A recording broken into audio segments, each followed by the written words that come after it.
आज हम बात करेंगे आम वातारी रस के बारे में। आम वातारी रस जो है वो एक रस औषधि है, मतलब कि इसमें पारद और गंधक ये दो कंटेंट जो है वो मिले हुए हैं। इसके अलावा ये जो है मेनली त्रिदोष पे यानी वात पित्त कफ इन तीनों को रेगुलेट करने में हेल्प करता है, मतलब कि इन तीनों को बैलेंस करने में हेल्प करता है। इसके जो इफ़ेक्ट्स हैं वो anti ageing, pain relief and anti bacterial है। आगे हम इसको एकदम डिस्क्राइब करेंगे डिटेल में कि क्यों ये प्रॉपर्टीज़ इसकी हैं। इसके अलावा जॉइंट स्टिफनेस, ओडिमा और पेन, और इसके अलावा ऑस्टियोआर्थराइटिस और रूमेटॉइड अर्थराइटिस के जो सिम्टम्स है उसको कम करने में भी ये आम वातारी रस हेल्प करता है। अब इसके की इंग्रेडिएंट्स देखते हैं। इसमें रस है मतलब मर्क्यूरी मतलब पारद 10 ग्राम है, शुद्ध गंधक 20 ग्राम है, आम्ल की 10, हरित की 10, विभित की 10, गुगलू 50 ग्राम और चित्रक 40 ग्राम है। इसके अलावा इसमें कैस्टर ऑयल यानी एरंड का तेल है, मतलब कम्युनिस रिसिनस कम्युनिस इसका बॉटनिकल नेम है, यहाँ थोड़ा गलत हो गया है। अब इसके अलावा अब हम देखते हैं कि इसमें जो जो कंटेंट है उसकी प्रॉपर्टीज़ यहाँ पे क्या है, कैसे वो एक्शन उसका है यानी मोड ऑफ एक्शन क्या क्या है। चित्रक जो है वो एंटी इन्फ्लामेटरी प्रॉपर्टी उसमें है, जिसके कारण वो इन्फ्लामेशन और स्वेलिंग को कम करता है जो किसी टाइप के इंजरी और इन्फेक्शन के कारण है। मतलब कि चित्रक का जैसे हम जानते हैं कि दीपन पाचन प्रॉपर्टी होता है, आयुर्वेद में एक दीपन पाचन का ड्रग है चित्रक। तो ये मेनली ना आम दोष का पाचन करता है। आयुर्वेद में आम से ही हर टाइप की डिजीज़ जो है उसका ओरिजिन माना गया है, मतलब हर प्रकार के रोगों की उत्पत्ति आम दोष से ही मानी गई है और आम दोष को ही इन्फेक्शन का या किसी भी प्रकार के डिजीज़ को होने का कारण माना गया है। तो आम अगर ख़त्म हो जाएगा या आम दोष का वो दीपन पाचन जैसे हो जाएगा तो ये जो सिम्टम्स हैं ये कम होने लग जाते हैं। अब यही है कि जो प्रोग्रेशन है, मतलब रूमेटॉइड अर्थराइटिस जो होता है उसका जो प्रोग्रेशन है, मतलब उसकी जो सीवियरिटी है उसको कम करने में ये हेल्प करता है।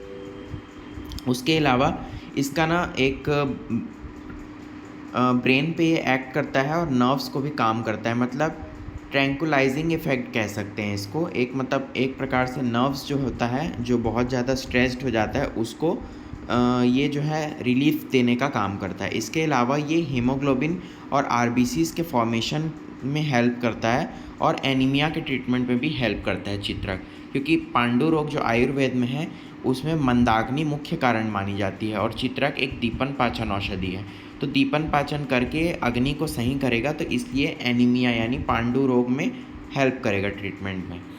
अब इसमें गूगल डाला है तो गूगल का वही है, एंटी इन्फ्लामेटरी प्रॉपर्टी होती है और एनाल्जेसिक प्रॉपर्टी भी होती है।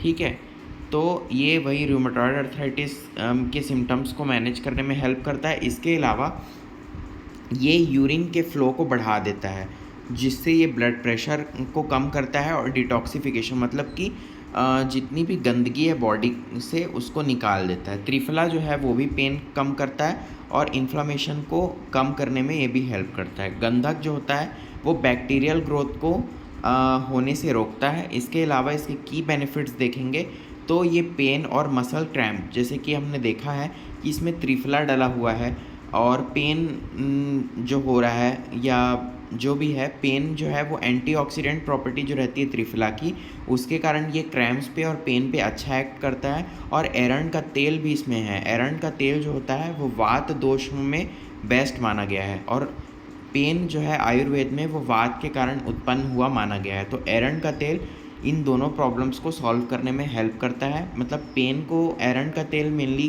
कम कर देता है और क्रैम्प्स में त्रिफला की जो एंटीऑक्सीडेंट प्रॉपर्टी होती है वो मेनली एक्ट करती है। इसके अलावा it enhances your immunity power, यही त्रिफला है, इसमें एंटीऑक्सीडेंट है तो इम्यूनिटी को बूस्ट करता है। फ्लेक्सिबिलिटी जो होती है मसल्स की उसमें, और मूवमेंट्स जो होती है जॉइंट्स की, जैसे रूमेटॉइड अर्थराइटिस और ऑस्टियोआर्थराइटिस में मूवमेंट्स जो होती है वो अफेक्ट होती है। तो जो इसके कंटेंट्स हैं जैसे चित्रक हो गया जो पेन रिलीफ करेगा, एरंड तेल है पेन रिलीफ करेगा, तो ये जो है, और त्रिफला है जो एंटीऑक्सीडेंट है, जो मसल्स में मतलब ऑक्सीजन की कमी नहीं होने देगा, जिसके कारण जो है मूवमेंट जो है फ्री रहेगा। इसके अलावा बर्साइटिस, बर्से मतलब कि एक जॉइंट्स में एक फ्लूइड फिल्ड कैविटी होती है बर्से, तो उसमें इन्फ्लेमेशन होता है तो उसको बर्साइटिस कहते हैं, तो उसको भी ये हेल्प करता है, रिलीफ करता है उसमें भी। और post fever pain, shoulder dislocation pain, bursitis trochanterica, इसमें भी ये हेल्प करता है। इसका डोज 1 to 2 टैब है, ओडी या बीडी, 250 to 500 mg। अनुपान दशमूल क्वाथ, महारासनादि क्वाथ, एरंड तेल, इसके साथ आप इसका प्रयोग कर सकते हैं। सो आज का वीडियो यहीं तक। आपको ये वीडियो कैसा लगा? Please like, share and subscribe to my channel and press the bell icon so you receive the notification as I upload the video. और लास्ट में यही कहना चाहूँगा कि ये जो है एक एजुकेशनल पर्पज़ के लिए बनाया गया वीडियो है। So self medication is prohibited. So अपने से ही मेडिसिन ना लें, डॉक्टर की सलाह पे ही कोई भी ट्रीटमेंट या किसी भी टाइप का मेडिकेशन जो है वो चालू करें। Thank you.